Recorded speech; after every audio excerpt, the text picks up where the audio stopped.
वृंदावन से एक गोपी प्रतिदिन दूध दही बेचने मथुरा जाती थी। एक दिन ब्रज में एक संत कथा करने आए। वो गोपी भी उनकी कथा सुनने गई। संत ने कथा में कहा, भगवान के नाम की बड़ी महिमा है। इस नाम का जप करने से बड़े संकट टल जाते हैं।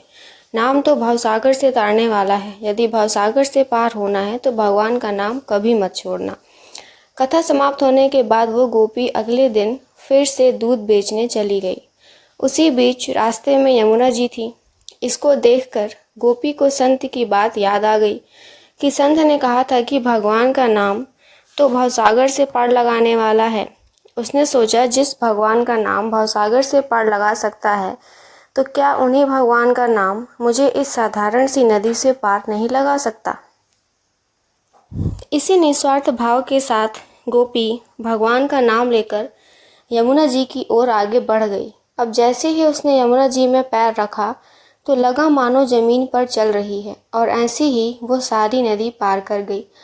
दूसरे पार पहुंचकर उसे बहुत ही प्रसन्नता हुई और मन ही मन सोचने लगी कि संत ने तो ये तो बड़ा अच्छा तरीका बताया पार जाने का। अब रोज रोज नाविक को भी पैसे नहीं देने पड़ेंगे। एक दिन गोपी ने विचार किया कि संत ने मेरा इतना भला किया, मुझे उन्हें खाने पर बुलाना चाहिए। अगले दिन गोपी जब दही बेचने गई तब संत से घर में भोजन करने को कहा। संत तैयार हो गए।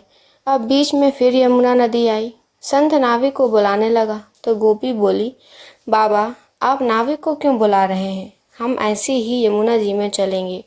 संत बोले, गोपी कैसी बात करती हो? यमुना जी को ऐसे ही कैसे पार करेंगे? गोपी बोली, बाबा आपने ही तो कथा में कहा था कि भगवान का नाम लेकर भवसागर को भी पार किया जा सकता है। तो मैंने सोचा, जब भवसागर से पार हो सकते हैं तो यमुना जी से पार क्यों नहीं हो सकते। मैं ऐसा ही करने लगी, इसीलिए मुझे अब नाव की ज़रूरत नहीं पड़ती। संत को ये सुनकर विश्वास नहीं हुआ और वो गोपी को कहने लगे, पहले तू चल, मैं तुम्हारे पीछे पीछे आता हूँ।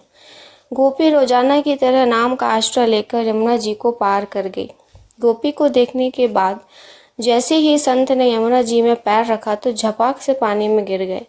ये देखकर संत बहुत हैरान हुए। अब गोपी ने जब देखा तो कि संत तो पानी में गिर गए हैं, तब गोपी वापस आई और संत का हाथ पकड़कर जब चली तो संत भी गोपी की भांति ही ऐसे चले जैसे जमीन पर चल रहे हों। ये चमत्कार देखने के बाद संत उस गोपी के चरणों में गिर गए और कहने लगे कि गोपी तू धन्य है। वास्तव में तो सही अर्थों में नाम का आश्रय तुमने लिया है, और मैं जिसने नाम की महिमा बताई उसने स्वयं नाम का आश्रय नहीं लिया। सुनने के लिए धन्यवाद।